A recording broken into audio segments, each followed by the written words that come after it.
We appreciate you watching and listening to The Dead Jeff Show. Please like and subscribe and tune in for more videos.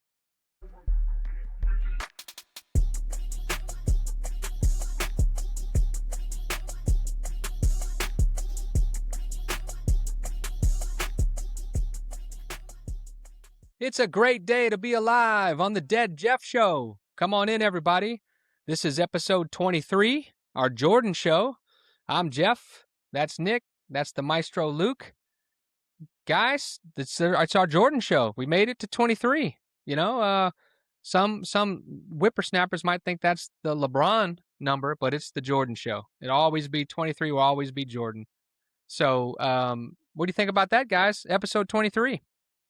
Kind of went by pretty quick, man, in the best possible way. Right? This is flying by. These things kind of hard to believe. We've gone 23 weeks already. I can remember the first one very distinctly. So this is pretty cool. It's almost a year, halfway point of the year, right? Oh, just about, I guess. I'm not great at math. Well, I mean, yeah, it's close. And I think we've done actually more than 23 shows if you add the WWE shows that we've done. So we're just now starting to get in a rhythm, starting to get good at this. Don't forget to like and subscribe and share. We appreciate all the interaction. Guys, what have you been doing this week? It's weird here in Texas with the weather. It's cold one day, then it's sunny. So it's about that time of year. What have you guys been doing this week? Yeah, man, just hanging out, watching some Spurs, kind of really dialing into the NBA season, not just the Spurs. I mean, obviously, big Spurs fan, but really kind of checking out some of the other teams, watching some other games. Seems like there's a lot of fights going on in the NBA. But other than that, man, really just kind of spending some time with the family, taking advantage of not being heavy into the NFL. Probably says a lot about, priorities. But yeah, man, just kind of enjoying the time and getting away from it a little bit. Awesome. Maestro. I feel like I've been working so much. Like, I've been wanting to practice getting better at like editing and stuff, but now I'm like, I have no time to do that. So wherever I can, I'm,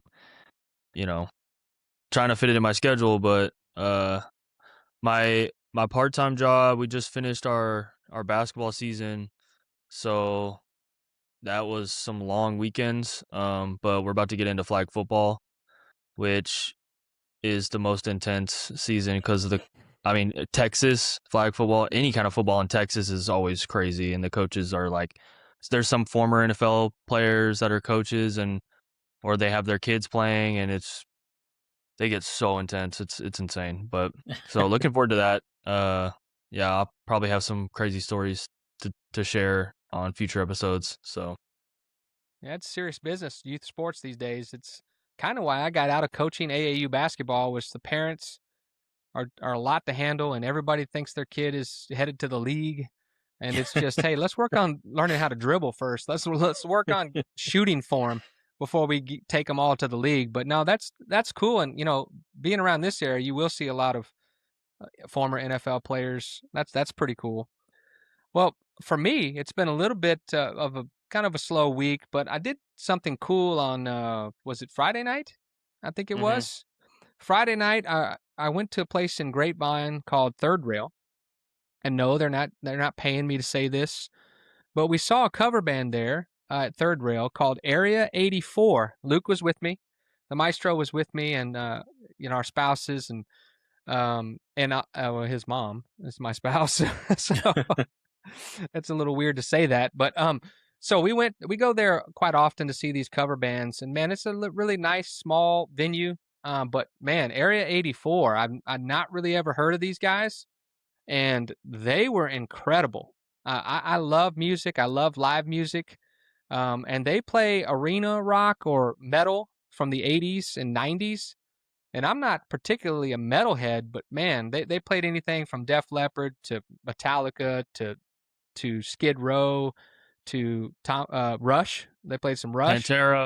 Pantera. So man, I want to give a shout out to Area 84 and the lead singer they have. I don't remember her name. I think it was Grace, but she was incredible. She was doing her thing, and every one of those band members were strong. The guitar player, both guitar players were incredible. The bass player, the keyboard guy, the drummer.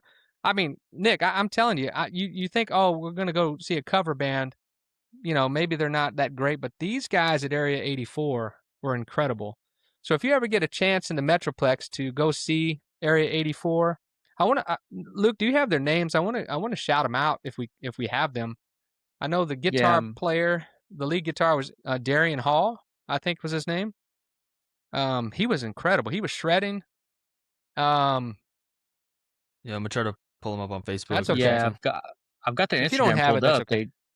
They're Well, I think they're it's a, they're a lot of different players. Like they don't have the same players all the time. I couldn't really tell because some of the people on their social weren't there that night. But I'm gonna tell you Yeah, that lead singer, all of them. The bass player, we took a picture with him. He was pretty cool.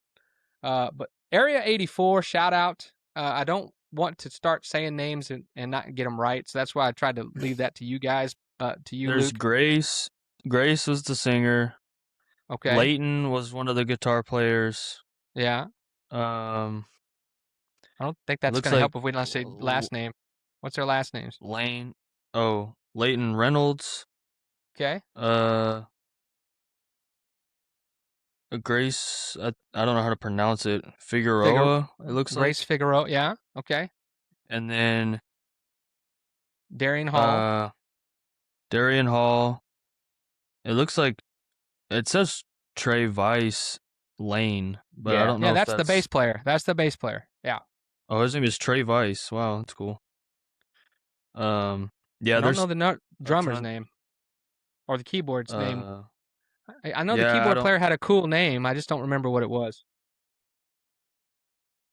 Um, I think That's okay. John maybe was one of them. That's okay. That's all right. Hey, if you get a chance to go see Area 84, we highly recommend them in the music scene, live music scene here in the Dallas Fort Worth Uh, area. And they didn't pay me to say that, but I really had an incredible time there. I was entertained.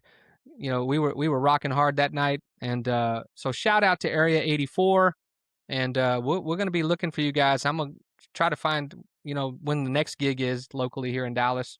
But hey, if mhm. you go support these local bands, cover bands or not, they are incredible. So shout out again to Area 84. I don't know if you have anything to add, Luke.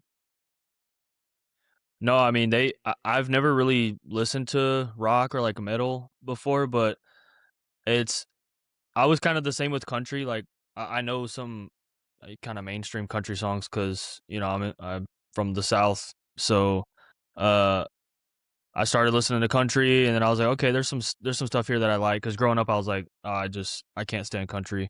Um, but I feel like it's kind of the same thing where it's like I've never even touched really like metal or anything like that. Like I know obviously same thing, mainstream like 80s and 90s songs that everyone likes that uh were played on the radio a lot, but I definitely think after watching them, what's the word? My I don't interest know. it piques my interest, or is that Right the Yeah, on. right phrase? Is that the right? That's yeah, fine. yeah. Yeah. Okay, yeah. So it was intriguing to me that I should start listening to a little rock, a little metal, and just see if I like it. And so far, I started listening to some, and it's pretty good. So Well, here's what I'll say. It's not, I don't want to scare people that don't like metal. It's also rock. It's arena rock, anthem rock. They played some Europe, some Kansas, some, like we said, Rush, some Def Leppard. yeah. So there's all that kind of stuff mixed in. So check out Area 84. Highly recommend them. And man, I'm gonna see another show of theirs. So Luke, I see you're wearing the Hardy Boys shirt. When did you get that? Is that a Jeff Hardy only? Shout out T Public, Jeff Okay. Hardy. You went and where's your Sting shirt, Nick? Did you ever get it? Or Yeah, Stone it got Cold? here. Okay. They All both right. got We're here. saving Got that them for the both. Elimination Chamber show, I guess. That's right. We'll be saving That's right. that. Okay. Luke busted his out early. So we'll do Elimination Chamber show after next week, or next week probably. So listen, guys, we've got a Cowboys intensive show. Last week we went through the DBs in the draft. This week we're going to go through the linebackers in the draft, and we're going to go each week. We're going to do a different position and kind of tell you who what the position looks like, how deep it is in the draft, maybe top 5, top 6, top 8 linebackers, and then we'll look at some free agents that are linebackers. We're going to talk about the Christian Parker press conference. the Javonte deal is breaking news yesterday, I believe it was, or was it yesterday? Yesterday. All the Yep, it was days run yesterday. together. And then we're going to have Maestro through the news.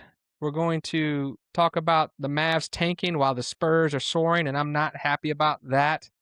And Nick's wearing his Spurs shirt to rub it in, but we'll get to that. So, but a lot of Cowboy stuff, and let's get started here with the Christian Parker press conference.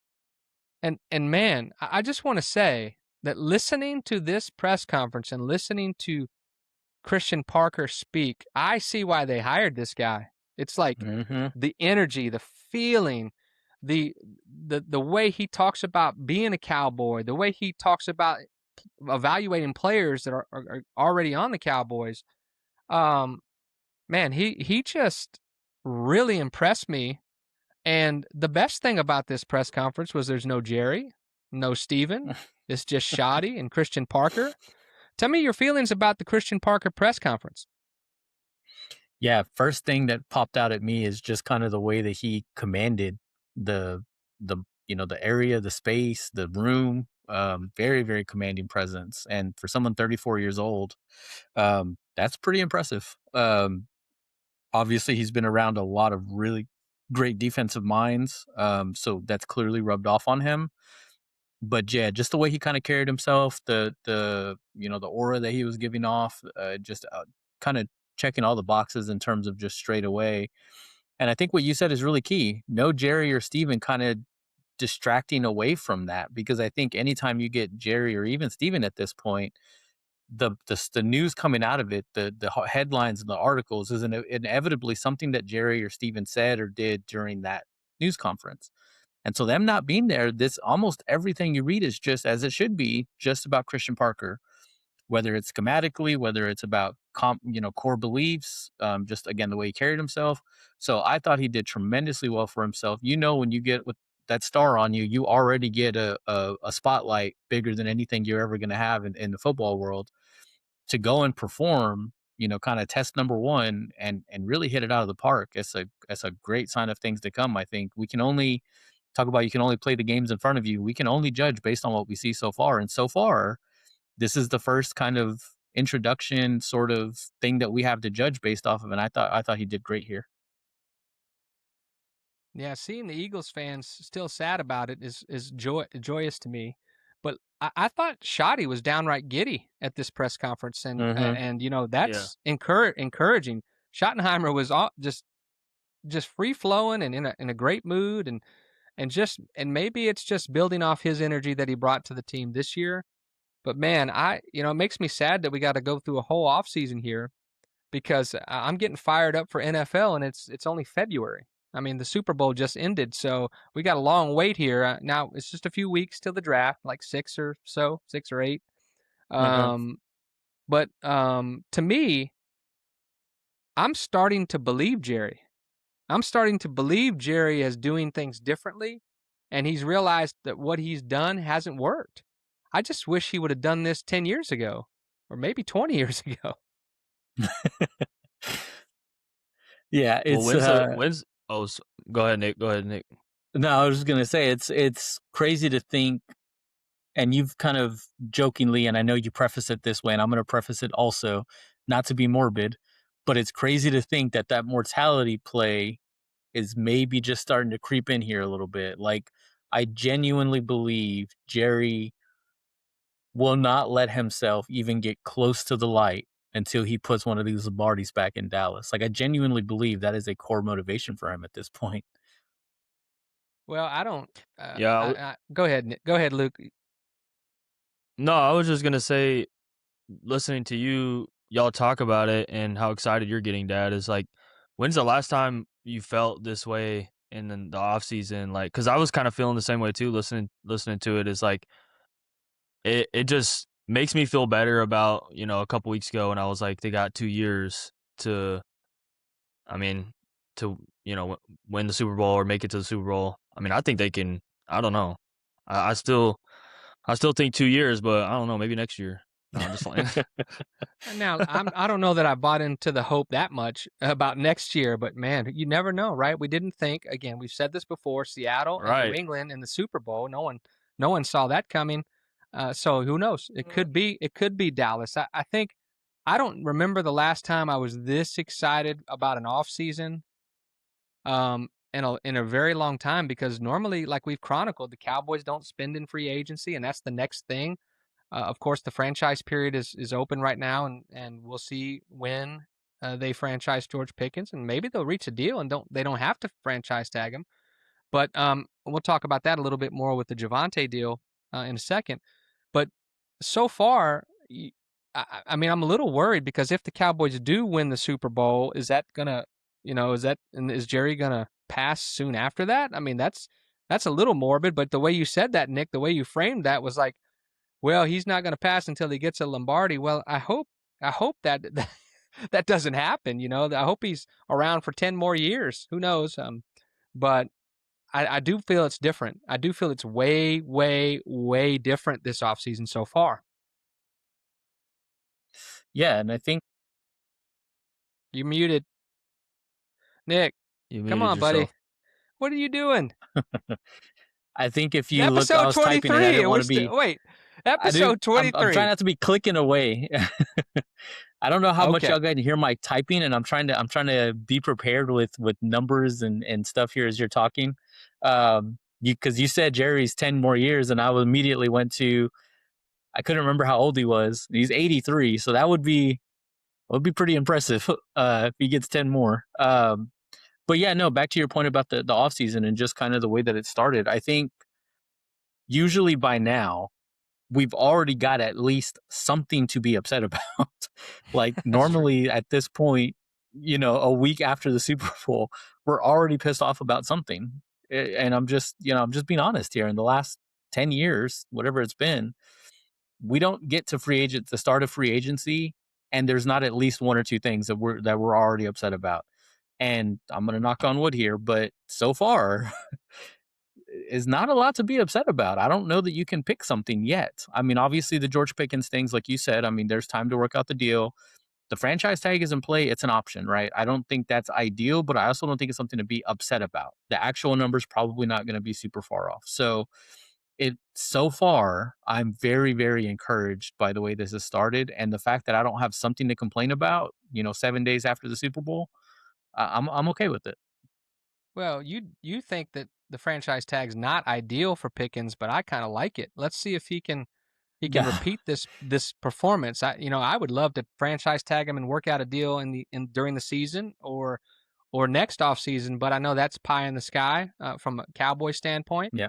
But if you can get a deal done, great. But like you said, there's there's nothing to be upset about. But there are some Cowboy fans that'll never be happy, and it's a good segue into the Javante deal.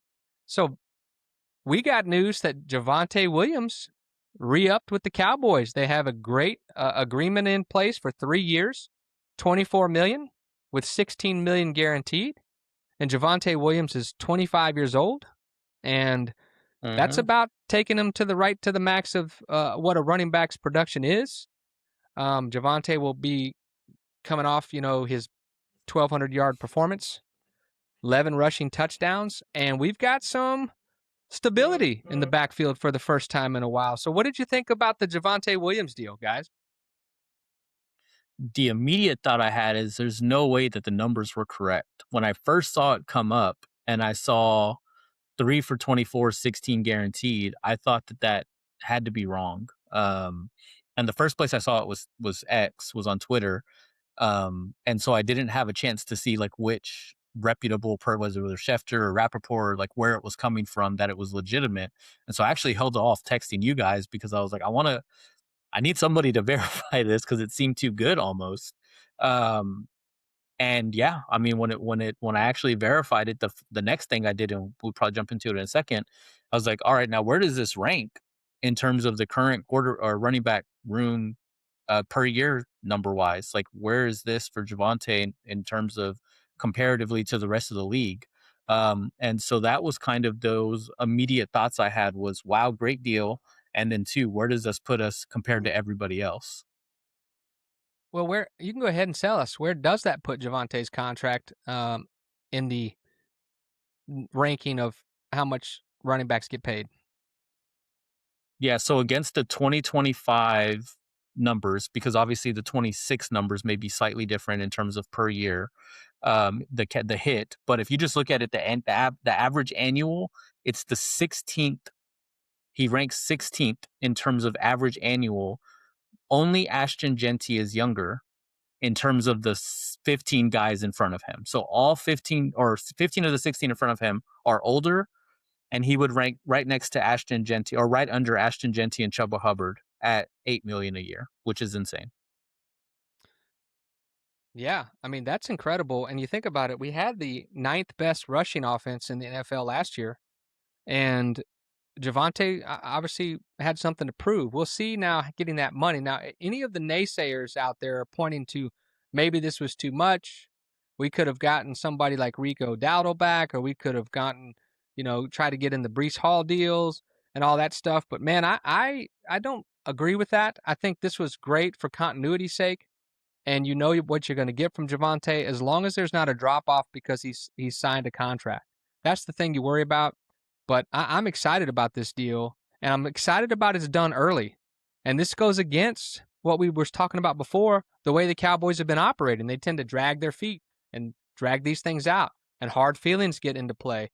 And maybe, Jerry's learned his lesson there, or Steven, or whoever's driving this home. And I think a solid deal for a solid player who we get in his prime right now. And so I don't think you can really poke too many holes in this deal. I don't think so either. And I saw the same things. I can see where you're making the argument about, is it too much, whatever. And I think the only way you can make that argument is because he's only been here for a year. That's the only and he's really only done it for a year. Fine. I guess if you want to make that argument, great. But here's the thing that I know that the Cowboys normally do in this situation, and we've seen it year after year after year, especially at the running back area. Either you're just waiting to see what falls in your lap, slash being reactive to what the market's being set at, is what they've traditionally done. Now what they've said is, we're just going to set the market. So now the Rico Dowdle and the Brees Halls of the world are going to use 3 for 24 with 16 guarantee as the benchmark. And I think most of those guys are going to go get probably a little bit more than that based on this deal, because every GM is going to use that same, it's only been 1 year, Javante hasn't proven it, you guys are in the same thing. So all these deals for these guys are going to end up falling in the exact same space or more. I don't think any of them are going to get less than what Javante just got. I think what I should have looked at before we started recording here was, how did Javante do against some of the best defenses in the NFL? I don't know if that's something you could pull up quick, Nick, while Luke maybe I can gives pull us up his quick. I can pull thoughts up the on splits. Javante. Let's let Luke give his take on the Javante deal. Yeah, I mean, basically, I would just be piggybacking on what y'all are saying. I agree with all that. But the thing that my mind is, well, I got a couple things. Is like, it obviously shows even, you know, more proof that I feel like the Cowboys, whoever, I mean, I guess Jerry is getting the credit right now, but like they definitely are trying to win, or acting like they're trying to win, instead of making it about, like, you know, making the most money as a franchise, or whatever. And then my question is, ever since, Schottenheimer's been the head coach, they've been moving different. So do you think, like, how much of a pull or a say does Schottenheimer have in all of this? Because it just seems like he's came in and just changed the culture completely. So Yeah, I think he's definitely changed the culture. Now, how much does he have to say in personnel? I'm not sure about. But I know this, he pretty much led the coaching search for his defensive coordinator, which is the first time in Cowboys history that they've let a coach do that. So I think, to your point, maybe they're listening to him, but the Schottenheimer hire, remember when he first got hired, I was like, what? What are they doing? And but he's really impressed us through last year and through this offseason. So maybe that Jerry and them were impressed. And to Jerry's credit, he's saying, I got to do things differently. And he is. And this is part of that, realizing, okay, Schottenheimer's got a good mind on him. Now, you have scouts and you have Will McClay and you have all these people that are making personnel decisions. And I don't know. Each franchise is different with how much the head coach um, has a say in personnel. But like Bill Parcells always said, if you want me to cook the meal, I need to shop for the groceries. And so maybe they're bringing that back into play here. So I don't know, Nick, did you pull up how Javante did against the best Yeah. defenses we faced? Yeah, I got it. So we played the Broncos were the second they finished, and this is at the end of the season. So obviously at the time that they played them, I don't know where they were ranking at those particular moments. But by the end of the season, the Broncos were the second best rushing defense. And when we played Denver, he went 13 for 41 and 2 touchdowns. So maybe not great in terms of yards in the game, but having 2 touchdowns is obviously nice. And we know that Denver game kind of got away from us. So there weren't really a Yeah, lot of passing. opportunity. Yeah, a Yeah. lot of kind Yeah. of game script. The Vikings finished third in rush defense and total rush defense. Javante went 15 for 91 with a touchdown. So really, really pretty Yeah, solid great. game Yeah. there. And then we didn't, yeah. And then the only other top 10 rush defense that we played was the Chargers. He left that game early. He was only 9 of 34 um, when he left the game. So kind of hard to say. The other kind of fringe top 10 defense was Green Bay. They finished 11th, and he went 20 for 85 and a touchdown. So did pretty good against Yeah. some of the better defenses. It wasn't like he just put up stinkers always. Yeah, and it's not like he's padding his stats against the clunkers of the defenses, right? The sorry defenses either. So I think that's respectable. Yeah. And to me, Mm-hmm. I'm excited about this deal, and I don't see a negative thing about it unless, like we said, money changes him, and I don't get that. He wants to be here. He said all along how much he's loved coming to Dallas and how much he's valued being a Cowboy. And I think that they're onto something here with Javante, and I'm excited about that. That's we got Christian Parker we're excited about on the defense. We got Javante locked up early. And really, if you think about it from a strategy standpoint, and we're about to roll into the draft here, the only thing on offense that you really might need to look at is offensive line, as we talked about last week, and maybe tight Mm-hmm. end. And it's not like you're desperate at tight end, but you need some help. And I know there's been talk about possibly moving Span forward to tackle from tight end, which is interesting thought.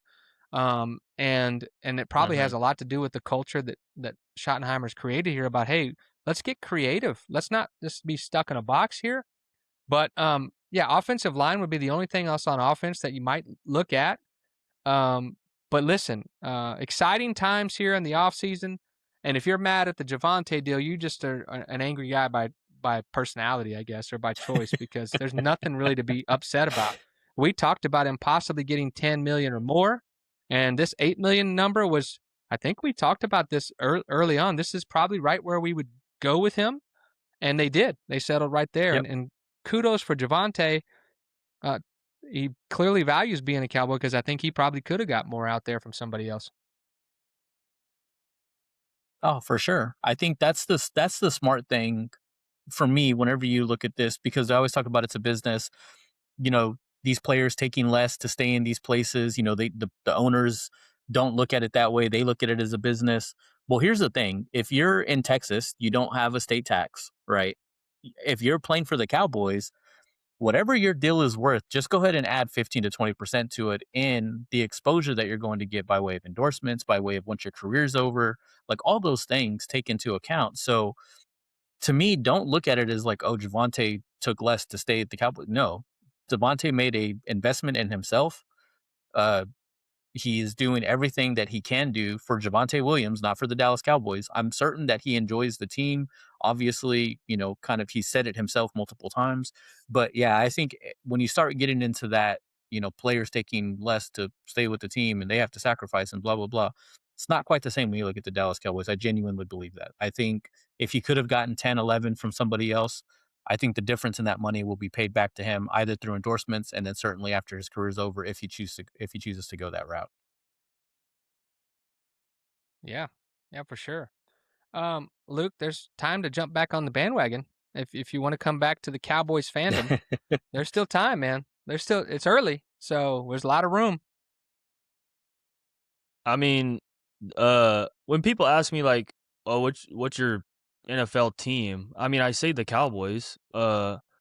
It's just like by default though because I live here. You know, like I there's no other team that I'm really like. I'm more of a player fan, and we've kind of been over this. So like, I cheer for the teams that like my favorite players are on. Yeah. But I feel like if the Cowboys didn't, go through this my entire life, I wouldn't have to be a player fan. So they kind of forced me to be a player fan. So I blame Jerry Jones for that. I really do. So not So ready to jump back on the Thanks, Jerry. bandwagon just yet. Not just yet. I'm I'm close. I'm close. I like where this offseason is kind of how it's been going.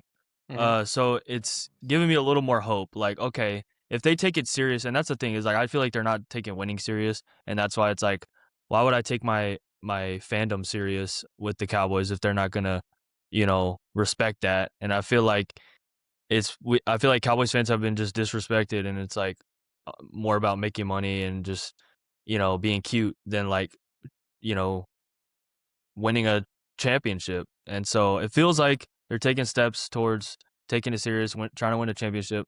So I'm also taking steps of, actually being like, all right, I'm a Cowboys fan. Well, that's good.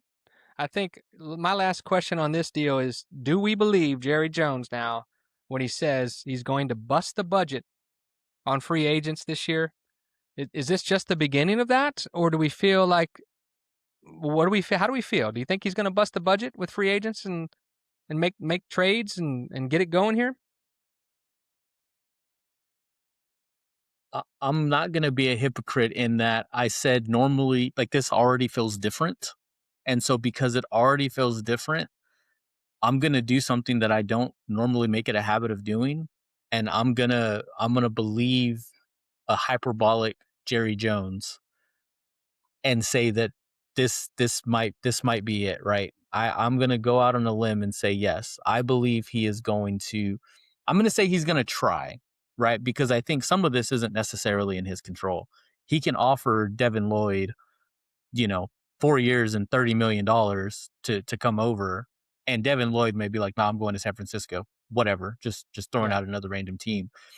But if as much as he can control it, I will say, yeah, I think he is going to try and go spend some money, and I still think they'll be reasonable because I do think that they financially are going to obviously have to be responsible to some degree. But yeah, I think he's going to try. Luke, what do you think? Yeah, I mean, I feel like, I don't know. I would say yes, just because of, like we talked about previously, like it seems like they want to win. It seems like they're taking steps to try to win a Super Bowl or at least make a deep playoff run. So I think with the mentality of that, um, I don't see why he would not do that. And if he says he's going to do it, I know he says a lot of things in the past, but I think with the action so far that they've been making, I don't see why, it's not being backed up. So, I mean, I think, I think I would believe him this time when he says that. So, Yeah, I think where I'm landing on this is there's a reason to believe it that he's going to bust the budget, but because of they're moving differently this offseason so far. But a skeptic would say maybe that's not going to make it to free agency. But busting the budget is relative, like we've said, like you guys have said.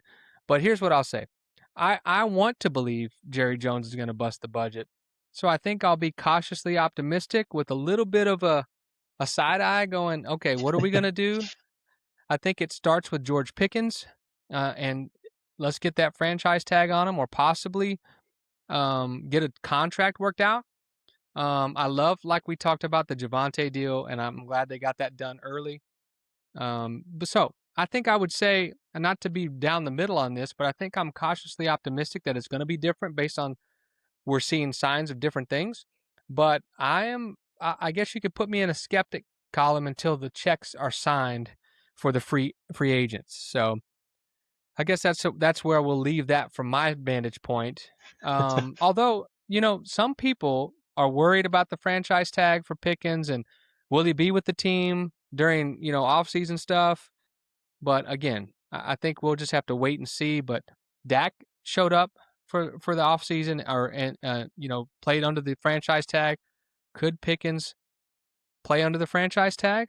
I don't know. I know he wants 30 million, north of 30 million, and so we'll just have to see. Yeah, spoken like a true lifelong Cowboys fan, cautiously optimistic. Well, they've burned me too many times for me to go all in just yet. So Yeah, I get it. I I'm get it. cautiously optimistic.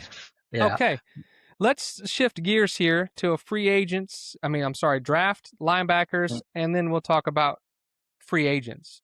Now, last week we talked about the defensive backs and who's going to be available, what we might be looking for with Christian Parker here now. Can we get some lift out of some of these corners that have been injured? So right now we're going to talk about linebackers. Now, for the sake of this, we're not counting David Bailey as a linebacker. We're gonna move forward that he is not a linebacker. And Right. before we get going, I want to kind of readdress the linebackers we've drafted the last 2 years. We got Maris Leofau, who has not produced a whole lot. And then we got the rookie this year, Shamar James, which really struggled this year. And that's really it for the last couple years when it comes to Yeah. the linebackers in the draft. But you start us off, Nick. We have 24 linebackers rated 80 and above. Yep. And really only probably 3 projected to go in the first round. And that's Reese, Styles, and Allen. But let's start with you. Give me your top 5 linebackers in the draft. Yeah, so the consensus number one is definitely my number one, Arvell Reese from Ohio State. This is I'm not comparing him to Micah, but this is a little bit of a Micah. He can stand up. He can put his foot, his finger in the ground, his hand in the ground. 6 sacks at Ohio State this past season.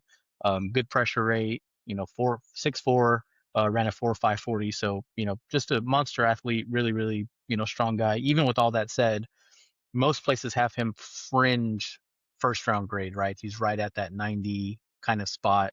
And then for the rest of the way through, Sonny Styles, CJ Allen would be my 2 and 3 from Ohio State and Georgia, respectively. And then the one place that I think I differ from most lists that I've looked at is the Anthony Hill Jr. from Texas versus the Deontay Lawson conversation. I think the consensus top 5 there is really unchanged unless you're a person that throws David Bailey into this conversation. Like you, I agree. Don't have him in the linebacker conversation. I actually prefer Deontay Lawson from Bama over Anthony Hill Jr. Now, the primary reason for that is Anthony Hill Jr. had a phenomenal 2024. We're in Texas. I watch a lot of Texas football.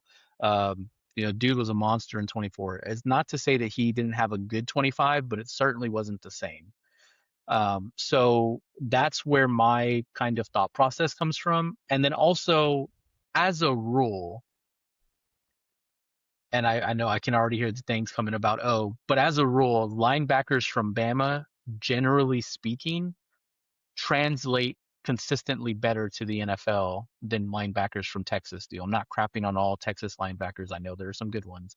But if you just go and look at the last 25 linebackers to be drafted from Bama and the 25 guys from Texas, you're going to see some patterns start to pop out. So that would be my one kind of concession on the consensus top 5 is give me Lawson in front of Hill at 4 and 5. Yeah, I can understand that. I think Hill being in 4 would be based on, potential versus production, just based on what's happened. But I can see that. I think I have Arvell Reese 1, Sonny Styles 2, CJ Allen 3. I think I'll stay with Anthony Hill Jr. at 4 and Deontay Lawson at 5. I do understand your point. Now we have Overshown here, and he's gonna have to show me a full season of being healthy and being on the field. If whoever we pair with him on the field, I guess we're going to see, because to me, I don't know I don't know if Styles is not there at 12. I don't know that we get any of these top three linebackers. They could trade back and get C.J. Allen because most people have him going at the bottom part of the draft, anywhere from you know 25 down to the end of the first round. And so I just don't see if we talk about the scenarios where some of these guys, we can get Downs or Styles at 12. Downs probably won't be there. We'll see.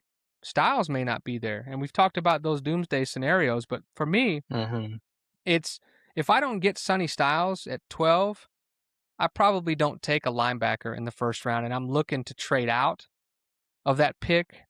But if you're looking for names later, the 6th, 7th, and 8th ranked linebackers, some people have them just kind of in different orders. But you got Jake Golday from Cincinnati, Yep. Josiah Trotter from Missouri, and Jacob Rodriguez from Texas Tech. Those are kind of the ones that, are next. But for me, I've got a sleeper in Aiden Fisher because I'm a Hoosier. I would love to see Aiden Fisher in a Cowboy uniform, but I don't know how that happens unless they trade back and pick up some more picks. Yeah, for sure. I think just in that spot, two of the other guys that I kind of graded out actually higher than Jacob Rodriguez.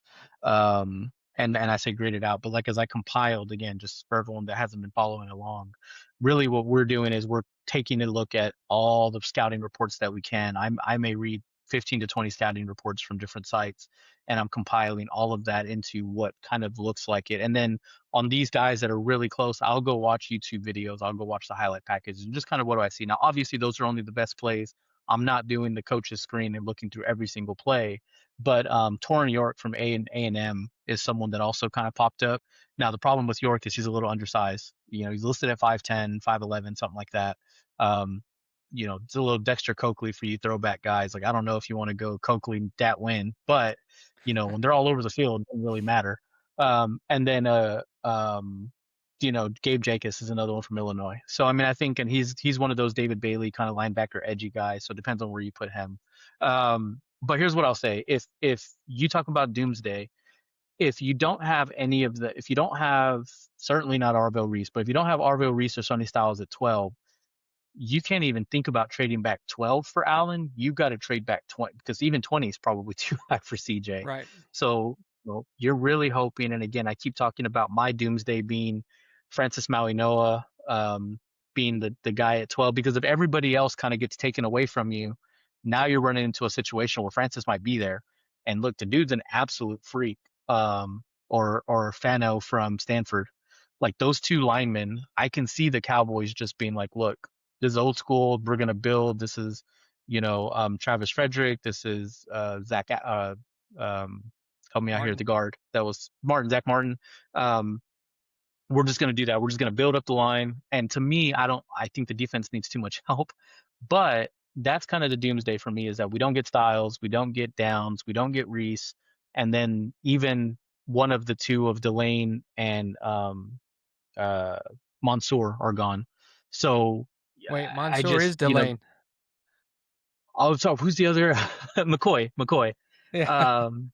Yeah, McCoy. Sorry. A lot of names, man. Draft time, baby. It gets a little heavy. But yeah, so I agree with you. I just think that there's a path forward here where we don't improve the defense and we get stuck in a situation where we're offensive linemen again.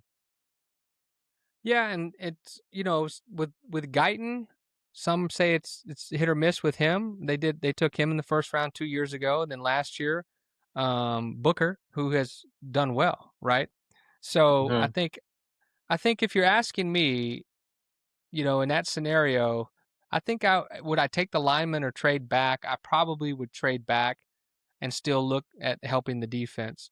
Although we are going to need some depth on the offensive line, so I wouldn't be mad at that. But it's kind of like, oh, here we go again, third year in a row we get an offensive lineman at 12, right, or around 12. So I would be worried about that. And here's the thing too, they just waived Logan Wilson at linebacker, and so they freed up a lot of money that helped them get Javonte, so that's great, right? It's almost like we swapped them out. It's not in full, but it was a big chunk of what they paid Javonte came from this money they're going to save by waiving Logan Wilson.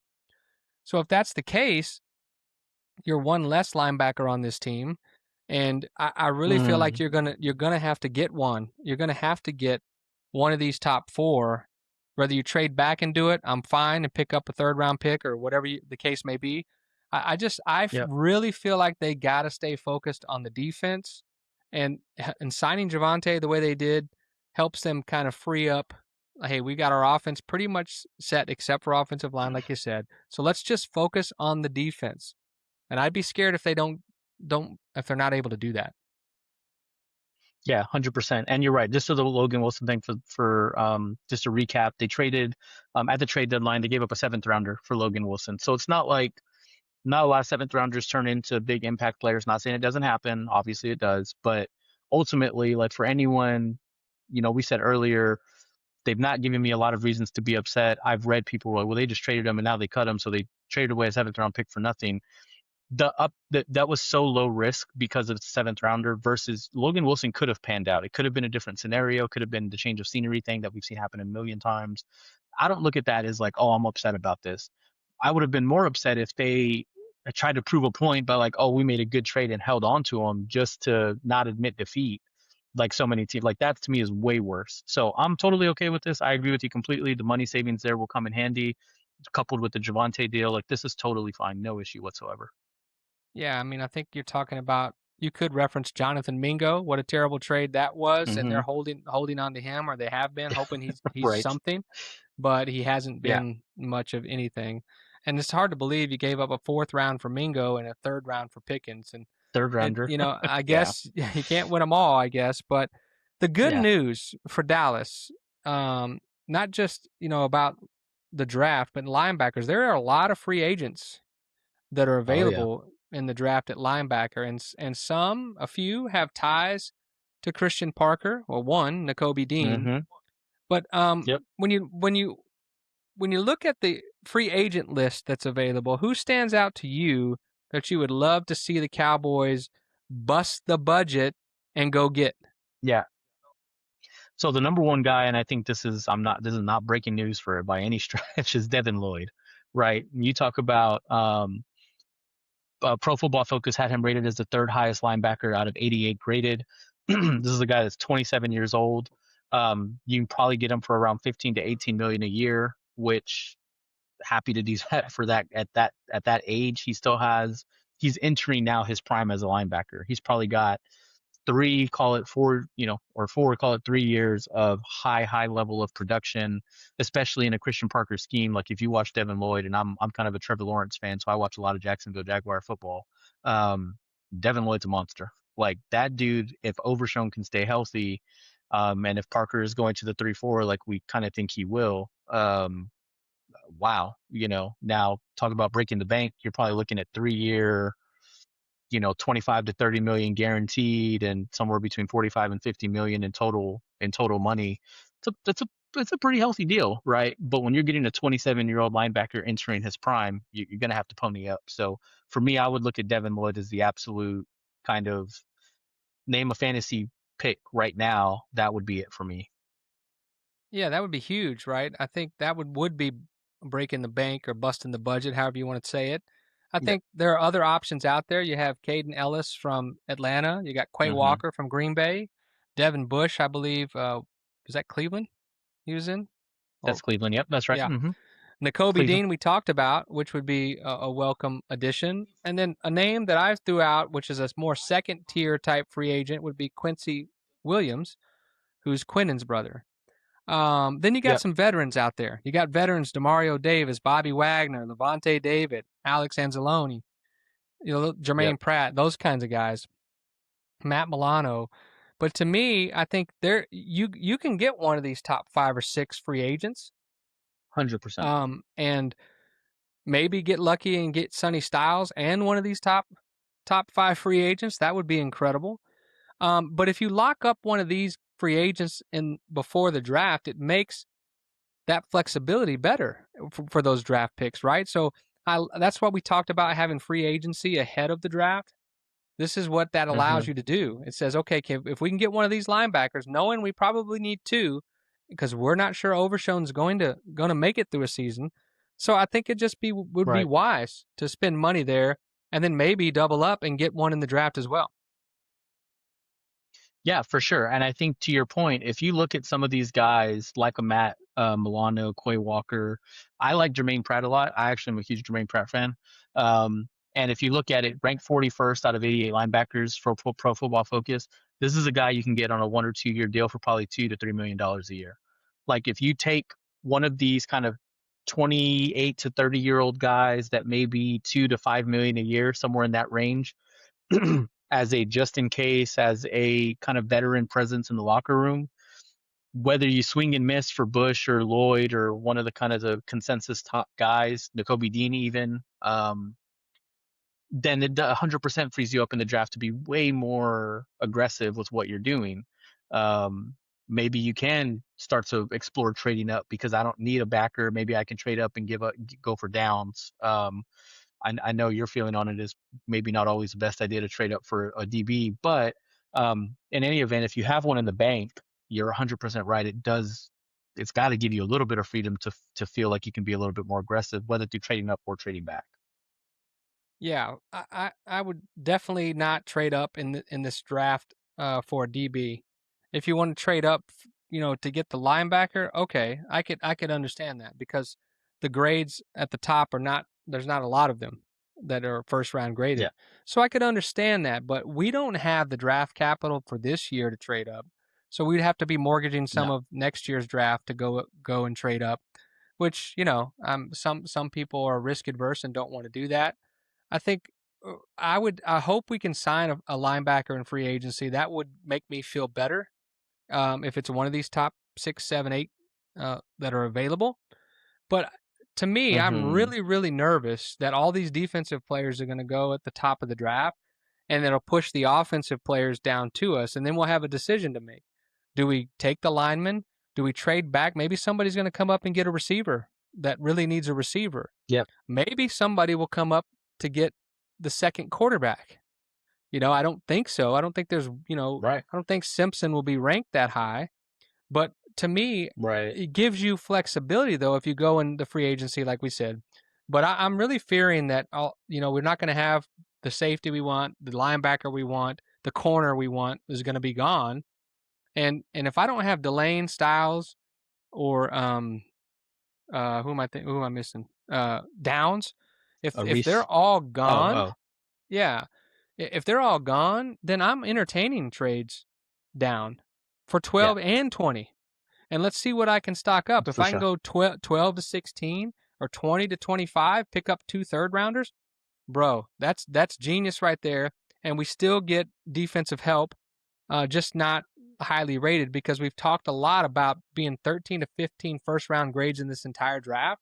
So it's not top heavy Mm-hmm. for sure, but that would be something I'd entertain. Yep. Yeah, for sure. And if you're someone and I look at this and I'm a huge, I love the draft. There's a trade value chart where it'll tell you what a pick is worth. So for example, the Cowboys 12th pick is worth 1,200 points. Um, if you look at Detroit, who's at 17, their pick is worth 950. So can I go from 12 to 17? I'm dropping 5 spots, but in doing so, I pick up a third and a fourth rounder, right? And so I think those are the kind of things that you're talking about. I'm dropping 5 spots. The guy that I really want is still going to be there at 17. I'm not really giving anything up because I know I can't take this guy for 12. I'm going to save some money on the rookie pay scale to take him at 17 instead of 12. And oh, by the way, I'm going to get 2 more players. You hope at least a third rounder, someone that can come in and start right away, and then kind of that fringe fourth rounder where they've had some success with fourth rounders as you've kind of documented in the past. So I love that. I'm always a big proponent of trading back in the event that Downs, Styles, or whether it's Reese or whoever, whichever other guy you really are high on. Now Um, Reese won't I be will there. also say historically, no, Reese Reese won't won't be be. there. Yeah. Yeah, yeah, I could see maybe David Bailey though. He could potentially, fall just depending on the way the board breaks down. I will say historically, and Jerry Jones has not done a great job of hiding his draft boards in the past. if there's 12 to 15 first round grades, usually the Cowboys may have 17 to 19 first round grades. So you never really know how that shakes out. But yeah, just in general, always a huge proponent of trading back, especially at a time when you're really at a talent deficit on the defensive side of the ball. It's a volume play, man. Just go get as many picks as you Yeah. can. Try to strike gold wherever you can. And that's not sexy. That's not what people want to hear on draft day. Oh, we traded back. Right. I think this year it would be acceptable if those players are not on the board. And Mm-hmm. and we, our board may look different than the Cowboys board in the past. It kind of always has. But listen, I'm Yeah. buying in to the optimism that things will be done differently. I don't know how much influence Christian Parker is going to have on the draft. Obviously, he's talked about a 3-4 scheme, and that means maybe some players we thought were going to be out at Dallas will be back in as far as free agents, our own free agents, and maybe that Mm-hmm. means they're not going to keep all three DTs, defensive tackles, and maybe there's a move to be made there. But here's what I know: the draft is a fun time. We got the combine this weekend, and we get to start seeing some of these things sort of shake out a little bit. If anybody's still competing at the Yeah. combine, I know there's a lot of people that don't run, but they do some of the drills. But I'm excited about the combine. I'm excited about this because it can go many different directions, and maybe there's a trade that gets made even before free agency or in free agency period that opens and before the draft that totally changes what we do. Yeah, 100%. I think the other thing is, and you don't know what Dallas is thinking the way they have the board lined out. If they love Jordan Tyson and they know they can get Jordan Dyson at 20, which you may or may not be able to, he's a receiver from Arizona State. And they trade George Pickens for a second, a second and a third or 2 seconds, whatever. Like to your Or an point, you edge never rusher. know, right? Like this thing could change, or if you go Max Crosby, or if you have an idea that maybe Cincinnati's willing to list on Hendricks, sure. Like, I mean, you just don't know. There's so many different ways this thing could play out. Um, I will say, although not sexy, I agree with you. I'm always for whatever helps boost the thing in need, right? Yeah. And in this case, very clearly, it's the defense. Yeah, and good news is there's a lot of needs on that defense. And so if you draft DB, if you draft safety, even if you draft edge, or I don't think they're going to do a defensive tackle. That would be just too much. You're Yeah. gonna get help there. Yeah. And so okay, that wraps it up on linebackers for this year's draft. Next week we're going to do defensive line, which is edge and tackles. Um, I think one other draft note, I think they'll probably, on Brandon Aubrey, who is a restricted free agent, they'll probably do a first or second round tender on him so they have the right to match any Yeah. offer if they can't get a deal done. But listen, this is exciting time. This is why football season's never over. And so they keep you into it. It's oh, we got the combine. Oh, we got free agency. Oh, we got the draft. And then we're into, summer workouts, off-season programs. So anyway, anything else to say about the linebackers before we wrap it up? No, I think well documented here. It'll be interesting to see what happens. I think the next big thing that I'm waiting to see is kind of how free agency shakes out, because who knows, maybe they hit jackpot and they say, hey, we're not even worrying about linebackers in the draft. We're going to sign Devin Lloyd, Nakobe Dean, and we're not even thinking about linebackers when it comes to the draft. And you've Godspeed. I hope. Yeah, from your lips to God's ears, right? All right, cool. Thank you. That's the draft talk for linebackers. Again, defensive line next week. All right, now let's move into the Maestro taking us through the news. Maestro, take us through the news, buddy. All right, so the first little story I have is kind of it's old, but it's only relevant because of kind of where we live, and I thought it was cool because one of my coworkers was talking to me about it, and I thought it was new. I didn't even know they did this all season. But so the which you might already know this, but I guess Patrick Mahomes is like kind of sponsoring South Lake Carroll football, high school football team. So they're wearing like his patch on the jerseys and stuff like that. So I thought that was cool. I didn't know if y'all had just was curious of what y'all kind of thought about that, or if y'all knew that at all. I don't know what that means. What do you mean sponsoring? Well, like, because Patrick Mahomes is like an Adidas sponsorship, so I guess he uh kind of helps invest, uh kind of puts his brand or his name and helps invest in the football program at Carroll High School. So the uniforms and equipment is what you're talking about. Yeah, probably, and Oh, like okay. probably helps with like if they need funding. I guess he's like a not a partner, An but like a ambassador. yeah, something like that. That's Donor cool. maybe, Yeah. something like that. I didn't know that. I did not know that. So that's pretty cool. I wonder if he gets to talk to the kids, or they get any time with him. Does he come and speak and that kind of stuff in the off season? That'd be sweet. Yeah, I think he's buying land or something. I heard he's buying land out here, so that's probably why and Carroll is high school football is like super intense. But yeah, I just thought that was cool. So the next thing we have actually happened today. Uh, just wanted to get y'all's reactions on uh the men's uh Olympic USA team ice hockey beat Canada in overtime 2-1. Um, and the women's team also. I mean, we could start with the men's and then go to the women's, but the women's team also won. So thought that was pretty cool. Yeah, I didn't get to see the end of the game, but I saw the highlights and I watched the first couple periods. And I'll say this: the USA's penalty killing was unbelievable. They had a 5-on-3 that they killed off without giving a goal, and so just a Herculean effort from the goalie. If you look at the shots through two periods, I know it was way in Canada's favor as far as shots on goal. And so for me, I was very excited to hear that they won in overtime. And congratulations to the USA getting the gold medal in men's hockey. It's the way it should be. Yep. Yeah, first time since the Do You Believe in Miracles that the USA men's hockey team has won gold. That's when they if you watch just when you actually scored the goal, that was literally the first thing he said. First time since the Miracle 1980 team.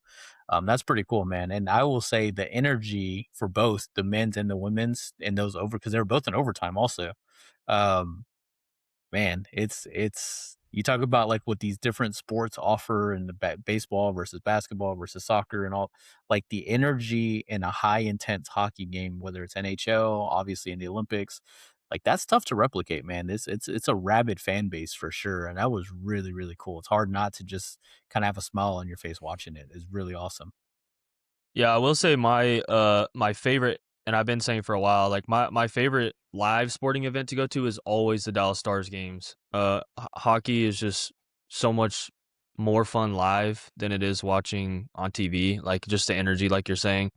But yeah, the goalie, uh, Connor Hellebuyck, I think is how you pronounce it. I looked up the pronunciation just to make sure. Uh, 41 saves. That Yikes! gold medal game.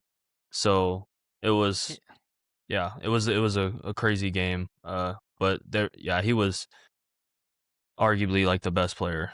It seems like. Well, it Um was. I mean, I know when he killed that penalty 5-on-3, there was multiple shots that came his mhm, way. And I'll just tell you, like you said it before, hockey's fun to watch live, and these shifts are about 45 seconds long to a minute long, mhm. and they're going all out. And I didn't see how the game-winning goal was scored live, but man, what an exciting moment in Olympic history. And like you said, the women's won too. I did not see one thing about the women's hockey game, so you're gonna have to educate me Mhm. on how they won. It Let me was flip. it Yeah, was go ahead, almost Nick. the same. Yeah, it was almost this kind of same scenario, right? It was a late goal tied it up. There was like Yeah. 2 3 minutes minutes left, left. 2 minutes left. Yeah. Yeah, it was like no time left. So I picked it up at the start of the third period.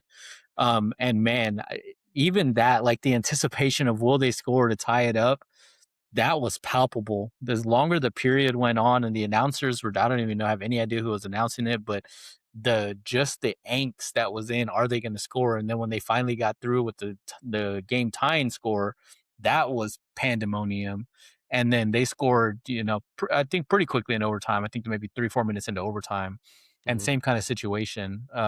Just so much elation, and the celebration was unreal. I will say the intensity in the women's game in that third period, just because, and as a U.S. fan, watching them try to come from behind like that was, that's why you love sport, right? It's just the natural soap opera that exists of like, will they be able to capitalize? So I thought it was way more anxiety going into the third period than the men's game. But then obviously in the men's game, they scored on like, it was like a breakaway kind of 2-on-1. He shot from pretty deep out. Like it was really, really kind of interesting. It was during the shift, even like Canada was sending some guys on. Like it was all over the place. It was just like I said, man, it was just kind of pandemonium. It was awesome.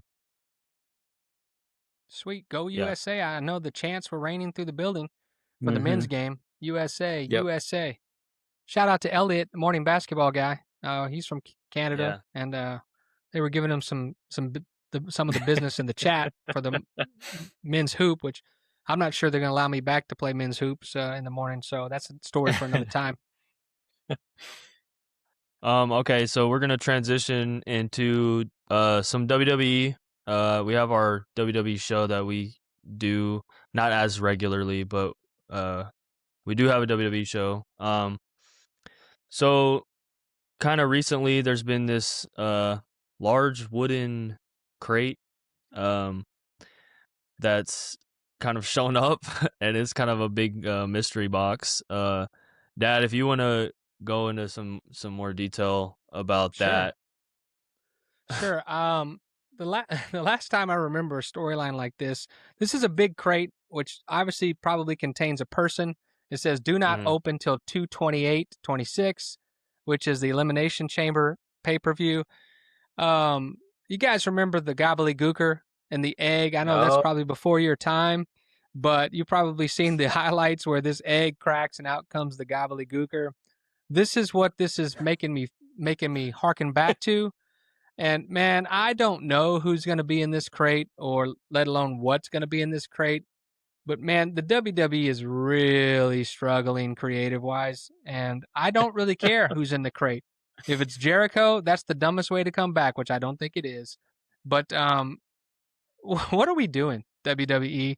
What's in the box? I mean, and if it's a person, do we really? I mean, we can't suspend disbelief so much that we think that that person's been in there for 2 weeks. mm, no, I mean, that's the most ridiculous. It's the most ridiculous thing ever. I think I don't know, man. I hope it's just like a new title or something. Like, don't make it be something. Even that would be stupid, honestly. But if it's They're a person, fasting in the box. They're fasting right now. it's like a They David must be. Blaine magic trick. Yeah. Yeah, I don't know what they're doing, but I know they need a lot of help creative wise. And we talked about it with the masked men showing up everywhere, and how they've kind of botched that whole thing. Maybe Seth Rollins will be in the box. Maybe he'll come out elimination chamber ready to go. But it's just weird. I just guys. I mean, I understand things are cyclical and things come back in style, but it wasn't that long ago the WWE was really hot and the storylines were unbelievable, and now it's just the opposite. Seems peaks and valleys, I guess. Yep. Yeah. Well, so this will be the last thing I have, but it's probably like a multifaceted thing. Um, so talking a little bit about the NBA All-Star Weekend, it's a little late news probably, but we didn't get to it last episode, so just gonna bring it up. Just curious on how y'all felt about it. But I guess there was, so there was record viewership. 8.8 million viewers, peaking at 9.8 million since 2011. Um but there was also a little bit of controversy, I guess, because there was a lot of pictures, I guess, going around of empty seats of uh and a lot of fans are blaming the ticket pricing, which from this exceeded $1,000 for a standard seating. So Well, wait a minute, not because I sure what y'all's noticed reaction. I noticed the All-Star game had the lights like the WWE did over in Saudi Arabia. They had Uh-huh. lights on the seats, and sometimes that Mhm. makes it look a lot more empty than it was. I didn't particularly notice watching the All-Star game if it looked empty or not, but I will say this about the format. I really enjoyed the format with USA versus the world and these three mini games or whatever it may be. I really think that they're onto something here with this format. I know everyone came in thought the world was going to dominate the U.S., but that's not the case. That's not what happened. And Wimby looked angry, Nick, about the way they they played in that Mhm. world team. But I really love the format. I hope it's here to stay, and I like the fact that the Shooting Stars competition came back, although it was painfully obvious watching the Shooting Stars that mid range shots are very difficult for most professionals to make. And the old guys did better in the mid range than the legends did better than the current players. And the dunk contest was terrible. That's what I'll tell you. I'll do my Charles Barkley. Terrible. I think that they, no disrespect to the entrance. I mean, you had one guy who was doing more dancing than he was dunking, and I like that showmanship, but the dunks were just Mhm. repeatable, and there wasn't anything wowing. And so I'm not sure what it seems like the dunk contest every couple years we have this kind of issue. But everything else was great. 3-point shootout was unbelievable. Dame Lillard. But I like the new format, and I like Shooting Stars being back. Let's just get some people in there that can actually shoot. Yeah, I agree. I think the format is phenomenal. I think when you have them, the games being a quarter long, like you don't have time to mess around and not play and not, Mhm. really go into it. I will say, if you're not gonna play the whole time, and I'm talking about Nikola Jokic and Luka Doncic, if you're not gonna play significant, meaningful minutes, when you are playing, don't just go in there and jack up half court shots, because like the rest of the guys are actually trying to play. So like if you think, to your point, Jeff, like about the world not winning, it was 2 extremely close games that they lost, and you don't have Giannis, you don't have Jokic, you don't have Doncic, basically. So 3 of your top 5 players, like the other 3 players that would really be playing significant minutes, didn't play. Having said that, I saw a lot of reaction, rightfully so, that basically Wemby saved the All-Star game, and anytime you come out, and even Ant Edwards during it said, like, Wemby set the tone, man. Like that dude's out there trying hard. So like, how can we do anything but follow suit? And I love that, man. I remember watching Kobe and Jordan. I remember watching Kobe just clamp up LeBron. Like that's what these games should be. Like if you don't want to compete at the highest level, which I get, like you want the All-Star break, like just opt out, take the week off, give somebody else the shot to go in there and play. But we used to, man, and I'm sure Luke, you're like this too, or maybe hopefully it didn't miss y'all, but when those All-Star games would come on, because they were so competitive, man, we would get around and love watching those guys go at each other. Mhm. It turned into little mini one-on-ones all over the court. You had Dwight and Shaq like challenging each other back and forth from the 3-point line, trying to cross each other over and stuff. Like that's what it should be about. I thought it was phenomenal. Really, really great showing. I loved it. Was that a subtle way that you compared Wimby to Jordan and Kobe? Now, come on, man. Come on. He's not there yet, but I do believe that he did set the tone as far as competitiveness. The problem I have is that I don't think you can get all those guys to care about that as much. Just like you said, like I was annoyed with Luka Doncic during the introductions, just the way he was acting, and it's like that made me glad he wasn't a Maverick. Just the way he acts, the way he talks to the refs. I don't know if he feels like he's endearing himself to people, but I want a hot take. I'm a little annoyed by the way Luka Doncic acts on the court and in the introductions. I don't know what that was. Maybe he was just being playful. But yeah, I love the format. I don't love the fact that Wimby's so awesome so early. But we'll get to that in a minute. I mean, I don't hate it. I don't hate that Wemby's good. I mean, I want to see. I mean, yeah, I'm not as big of a Spurs like hater. I feel like as you, Dad. I mean, I don't cheer for them, but I mean, it's nice to see someone taking it serious. Like, and it just takes one person, like Anthony Edwards was saying. And it's like you have that one guy that takes it serious, and the other guys are like, or I need to lock in. And because if you don't, you just look goofy, like we're talking You about look goofy. Luka. Yeah. Like, yeah, you just don't. You just yeah. So I think I'm glad someone took it a little bit serious. But yeah, I think the new format's great. Like you're saying, they're onto something. I think the dunk contest needs to be not live. And I know you've said that before, Dad, in the past.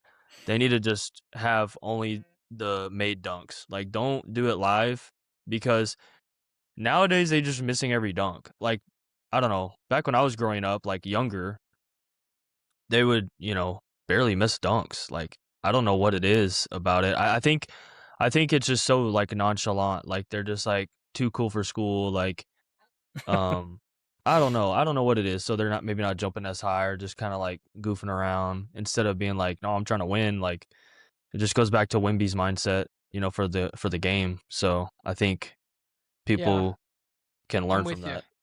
Maybe they don't practice their dunks enough before they get out there. Maybe that's it. I don't know. But it's no Zach Levine, Aaron Gordon, that's for sure. And they set the bar Yeah. high.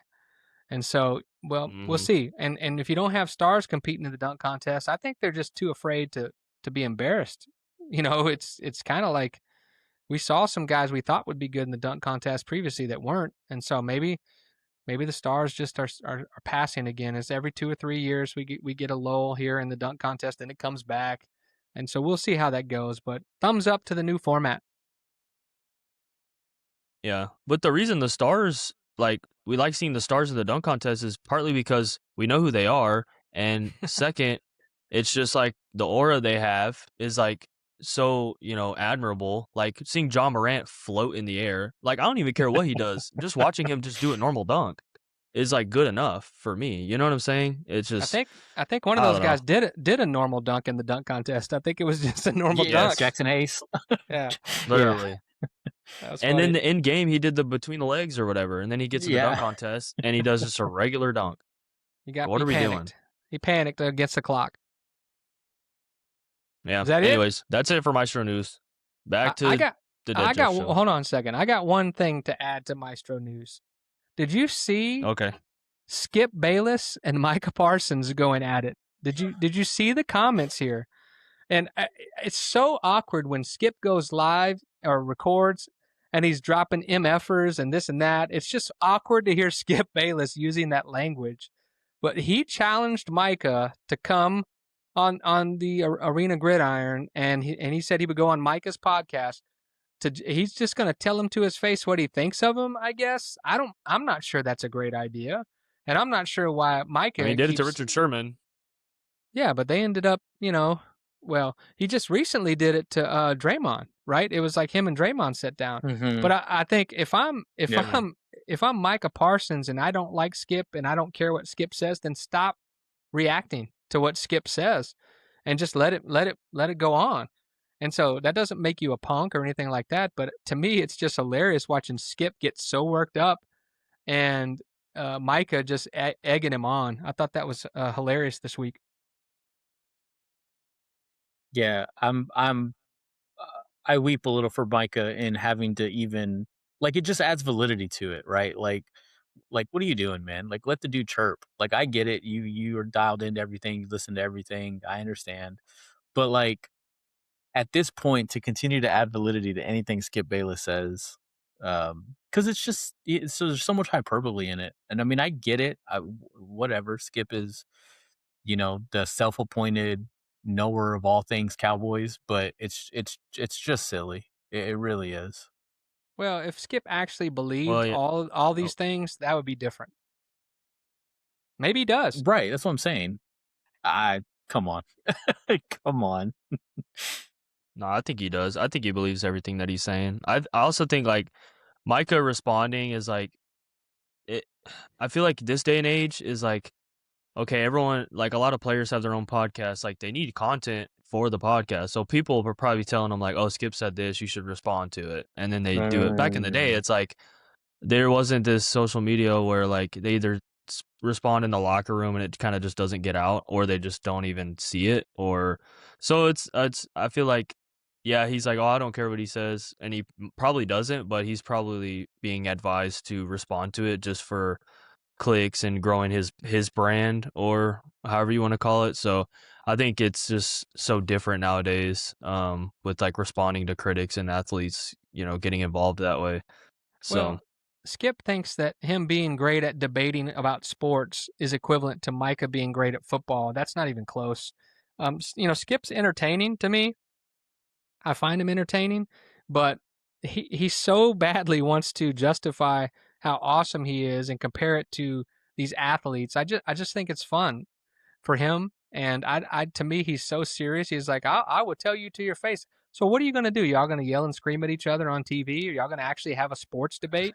I mean, what's the format here? It's just silly. And I think you're right, Luke. I think it's for clicks, likes, showmanship, and entertainment, which they are in the entertainment business, right? mhm, I did like that yeah. Stephen A. Smith and Skip had a conversation a few weeks ago on the Arena Gridiron show, I believe it was, and that was nice. I always liked them two together just because it was Mm-hmm. one end and the other, and they were both entertaining. But anyway, I wanted to bring that up in the Maestro News segment because I thought it was hilarious. To Skip just sitting here dropping f bombs and cussing, quoting Micah, of course. He's not saying it back to Micah, but he was quoting Micah. So good luck, Skip. I hope Micah takes you up on that. I hope you guys get a face-to-face sports debate showdown. That would be awesome. So, all right. Thank you, Maestro, for taking us through a couple of news stories. Now, one last story before we go, and I'm not happy about this. Early on, the very first show, we talked about a bet, me and Nick had before the season started, like who's going to finish in the standings higher, the Mavs or the Spurs. Seems laughable now, but at that time, none of this stuff had transpired. And so we made that bet, and I know that I'm going to have to hang up the Spurs picture in my office. And I think that's sad, but I'll find a nice corner spot for it. But anyway, now the Mavs have gone into tanking mode. And if you hear, there's a lot of talk about tanking in the NBA, but here's what I want to say. The Mavs have lost 10 straight games. And in those 10 games, they've been competitive in most of them. And this has kind of been the Mavs season. They're good enough to compete, but not good enough to get over the hump to win. Now, we're dealing with injuries. We got Derek Lively out for the season. Kyrie announced he's not coming back this year, so he's out for the season. We got Gafford in and out of the lineup, PJ in and out of the lineup, and now we have Cooper Flagg, who's missed some time. And I think it's a foot injury with Cooper Flagg. Is that right? Was it a foot injury? Mm-hmm. Yeah. So, That's right. Mhm. so now it's Team Tank. And there's a couple interesting things I found on this, and I want to share this with you. Now, the NBA's already fined a couple teams for tanking, Utah, and I can't remember the other team, but I guess there's evidence that they have that they've internally talked about tanking, I guess. But they quote Jason Kidd. Jason Kidd was asked about tanking, and this is what Jason Kidd said. And this is from The Athletic, I think, or it says, I think we will look at putting some rule or something will change next year, speaking about the NBA. We're in discussions with that right now. At some point, the NBA will come out and understand there's probably will be a big change. It's a discussion right now. He basically said the same thing 3 times there. Understanding that word tanking, it's sometimes misused. Sometimes teams aren't trying to tank. Sometimes teams don't have enough firepower to win. A serious injury to a star player can pivot a franchise. That happens. What do you think about Jason Kidd's comments about tanking? Is this more like, hey, just so you know, we're not tanking. We got serious injuries over here. That's what he's trying to say. I think he's trying to acknowledge without acknowledging, like, absolutely that happens. But then also at the same time, be like, what do you want me to do, man? Like, Cooper's got a legitimate injury. If you thought that Cooper Flag wasn't legitimately injured, just remember he's only allowed to miss 17 games, and then no rookie of the year, no all NBA first team or all rookie first team. Based on the amount of players that have missed time this year and won't qualify for those awards, Cooper Flag is a third team all NBA player is not outside the realm of possibility here. Like, and in fact, I got to look at the numbers, but I would even be surprised if he doesn't make the third team all NBA this year. So like they're not trying. Like, yes, 17 games, they'll probably run up right against that number. But yeah, I think what Kid is basically saying is, yes, it happens. That is not what we're doing. We just are a little bit of a talent deficit with the injuries and then obviously everything going on. I mean, I think that's totally fair. I don't think, especially as a former player, I'm sure the last thing Kid would ever want to do is send his guys out there or make decisions in such a way that would benefit losing. Having said all of that, the Mavericks should absolutely not be trying to win any of these games. There is Well, no reason for it whatsoever. that's a balance. How do we stay competitive but continue to lose? Well, they've done it all year, so we don't need to change anything apparently to get that done. Luke, any thoughts Yeah. about Jason Kidd here? Yeah, I was gonna say. Yeah, I was gonna say the best evidence that Jason Kidd can point to, I think, is how many uh close games have we lost? Like Yeah. we've been competing, like he's saying. I think that points to, either injuries or, talent deficit right now. Because it seems like every game is like we're right there and we're in clutch games. I believe we're probably still in the most clutch games. I don't know, I haven't looked it up in a while. I think that's But true. yeah, it just seems like, yeah, we just keep losing the clutch games, and I think that that's, you know, not everyone obviously can make that same case. So I think that that makes a strong case for the fact that we're not tanking. It's not like we're getting blown out every game, and it's like we shouldn't be really getting blown out like y'all are, trying to, Yeah. finesse the system or whatever. So Well, The here's most something. clutch games Oh, this go season, ahead, Nick. Sorry. 35. No, mhm. just this point. The most clutch games this season, 35 games. That is two more than anybody else, and they are sixth from the worst, so 24th in win percentage in those games, Mhm. 13 and 22. Well, that means some other teams are tanking just right along with us, it sounds like. So um, I want to give you Mark Cuban's thoughts on this real quick. This is from Sports Illustrated, SI.com, I think. It says fans know their team can't win every game. They know only one team can win a ring. What fan that cares about their team's record? What? What does it say? What fan that care about their team's record want is hope. Oh, they want hope that they will get better and have a chance to compete for the playoffs and maybe a ring. The one way to get closer to that is via the draft and trades and cap room. You have a better, that's the one way to do it. One way to do it is draft, trades, and cap room. That's one way. You have a better chance of improving via all Sounds like three three. when you tank. Yeah. We didn't tank often, he says, only a few times over 23 years, but when we did, our fans appreciated it. And it got us where we could improve, trade up to get Luka, and improve our team. The NBA should worry more about the experience than tanking. It should worry more about pricing fans out of games than tanking. You know who cares the least about tanking? A parent who can't afford to bring their 3 kids to a game and buy their kid a jersey of their favorite player. Tanking isn't the issue. Affordability and quality of game presentation are. So he basically just avoided the tanking conversation, admitted that they did it a few times in his 23 years, and pushed it to a different topic. Yeah, I mean, I think the idea of the business side of it makes a lot of sense, especially coming from Cuban, especially in the midst of the conversations of will he buy the team back. Like, there's a lot of Mark Cuban being the crafty, savvy businessman that he is in this wonderfully constructed non-response response. Yeah, for sure. And I think that here's the thing: if there was not such a limited availability of talent in the NBA, which blows my mind, that every year there's only about 15 to 20 guys that can play in the NBA, and be worthy of drafting high. I mean, that's kind of the problem here, isn't it? More of a talent issue than teams tanking. Now, this is supposed to be a great draft. We've talked about Jamal Mashburn and his hype about this draft class coming out.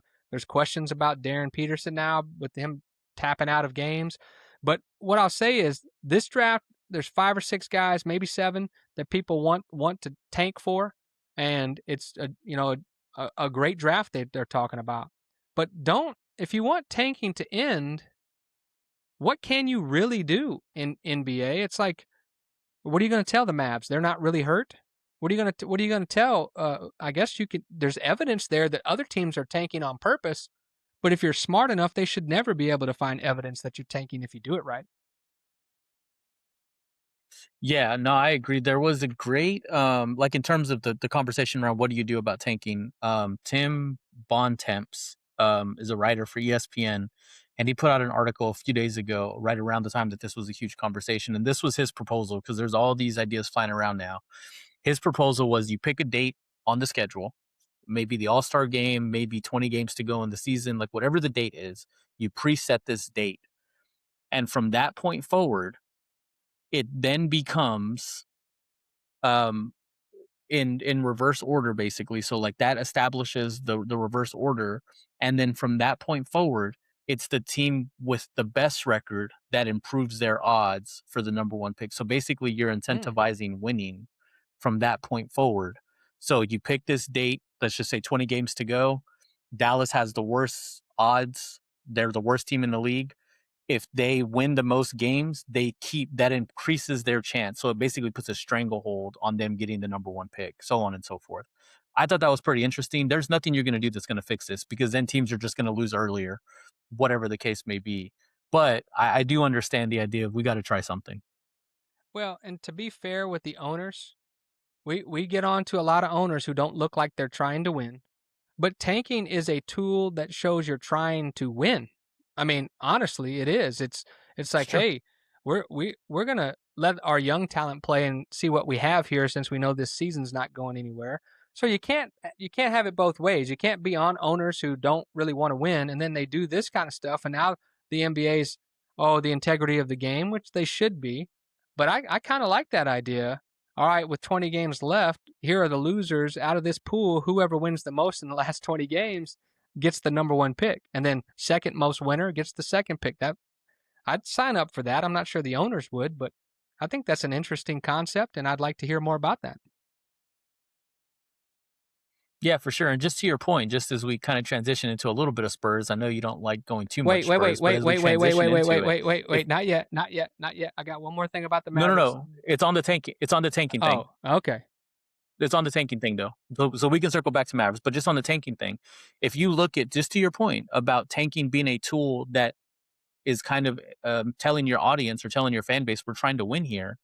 Think about 3 years ago or 4 years ago at this point, DeMar DeRozan, Derek White, DeJounte Murray. Like, there are all these guys that are going to keep you in that middle area that you don't want. You never want to be there. You never want to be in the middle of the pack in any sport, but particularly in the NBA. So what do? They ship them all off. They get a bunch of assets back. They build up the war chest, so to speak. And now 3 short years later, they're way ahead of schedule. So just to your point about tanking being a tool and Yeah. identifying the fact that you're trying to win, there are a million examples of it. This is just one that's close to home for us, but you're 100% right. Like, that has to mean something to a fan base and then to the league. I'll allow that Spurs point to be made. That was valid. That's valid. They got ahead of it and said, if we're going to tank, we can't do it with these good players, so let's ship them out, and then let's really just be Yeah. bad for the season, and we'll get that pick. And they've hit the lottery more than they should. And there's talk about the Mavericks lottery pick last year being rigged. We know that that there's talk out there. But the one thing I wanted to say about the Mavericks and the trade of AD, Marvin Bagley is playing his booty off. He's had played 4 games, and 2 of them have been double doubles, and I think that's been impressive so far. So shout out to Marvin Bagley for playing hard. I think he realizes this is probably it for him. He's got to show something here because he's moved around a lot. But man, what a surprise Marvin Bagley, and I think Luke called it out when they made the trade. So shout out to Marvin Bagley. Okay, now Nick, the second part of this conversation is the Spurs soaring. So we're going to let you gloat a little bit and talk a little bit of Spurs basketball until I get nauseated and cut you off. So here's the thing: when we normally do what little Spurs time we get, because we don't like the winning portion of these segments, but when we talk about these, I'm a little reserved. I'm like cautiously optimistic. I'm like, I don't want to jinx it. Nah, none of that. The Spurs are perfectly constructed to the legitimate, contenders, the Thunder and the Nuggets, at least in the West, with that backcourt. And this is the thing that I'm most excited about as a Spurs. There's a lot of things to be excited about, but recently, over the last 3 games, Harrison Barnes' minutes are down, Dylan Harper's minutes are up, and Carter Bryant's minutes are up. Like that, like even if we do a second round exit, if you're going to do it with Dylan Harper and De'Aaron Fox and Carter Bryant and Steph Castle, they obviously cut Jeremy Sohan. So like, if you're just going to say, look, this is the group, we've got 8. Once we get to the playoffs, we're going to roll with it. Like by all means, because I think that's the formula. Although Wemby's amazing, obviously no one is denying that he's a linchpin, he's the focus point. But to me, to compete with OKC and Denver, you've got to attack them with what they don't have, and they don't have the firepower from a guard rotation standpoint to be able to keep up. I genuinely believe that. Those guards are insane in San Antonio. No, I'll give you that. I think it's about time they started cutting Harrison Barnes' minutes. I'm not sure if De'Aaron Fox has seen any reduction in playing time, but he's been playing well. But Harrison Barnes has been streaky. He's been hot, cold, hot, cold. But here's what I want to ask you. Didn't you have a guy in the dunk contest? Yeah, Carter did not do particular. The first he had 2 that were like okay, but the other ones, man, he did not have a good showing for himself. Well, I brought I don't that really up. want to talk about that. That's Oh, negative Spurs well, the news. reason I'm talking about that is because what took them so long to get this guy some playing time, right? And I heard some people that were reevaluating the 2025 NBA draft wondering why the Spurs picked Dylan Harper. It's like, hey, why did they pick that? Sort of a little bit redundancy. We've talked about that a little bit. He's not as good a shooter as they need, but he can score and he can create plays for other people. And do they already have guys like that on the team? But I'll tell you, and I said it way back when defeat was setting in on this bet for me, going, I think the Spurs are legit and they're ahead of schedule by a lot. And I did not think Wemby could do this to this league and stay healthy at all.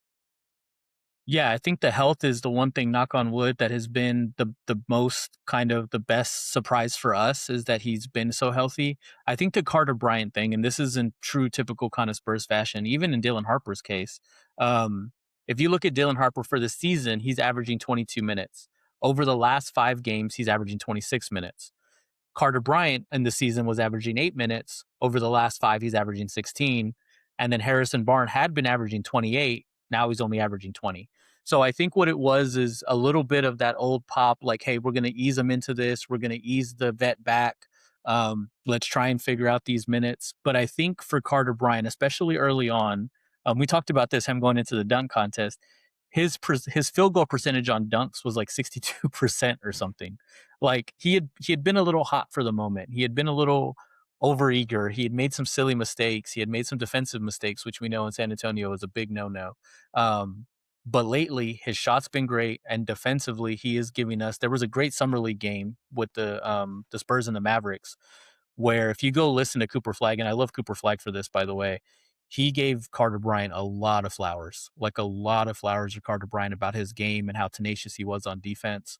And I think that's what we're seeing now, and that's why his minutes are going up because defensively, they can just switch everything when they have those 4 plus Wemby, and they don't do it often. I think you're going to get a lot more of it in the playoffs, but I think the defensive versatility is kind of starting to come through. Okay, I'm getting nauseated a little bit talking about Spurs too much. I think I'm allergic to Spurs talk. But listen, it should be scary for you Spurs fans to know that the Mavericks could get a top 7 draft pick and pair somebody up alongside Cooper, and hopefully we'll have Kyrie leading the charge with them next year. I know a lot of people want to trade Kyrie. I don't. I want to keep him right here. But yeah, that's enough Spurs talk, Nick. I can't. I mean, I can't deal with it. I really can't. I'm really bummed about the way this season's turned out. But I gotta, I guess I gotta live with it. Yeah, I got one more for you. I got one more thing. The magic number is 5. Any combination of 5 Spurs wins or 5 Mavericks losses means that the Mavericks are mathematically incapable of catching the Spurs. So now I prefer waiting to put the poster up until the Spurs win the championship so I can give you a championship poster. But if you want to just get it over with, we can go in and get the team poster up as soon as it's mathematically over. It's up to, I'll let you decide though. That's up to you. Why would I want that poster to hang longer? That's not part of the deal. It's the end of the season, so I don't think the Mavericks are going to go on a 20-game win streak. Not when we're trying to tank. Oh, I mean, be competitive. Yeah, it's we'll see. I guess we can maybe talk about that offline and bring up the result of it online. How about that? All right, sounds good.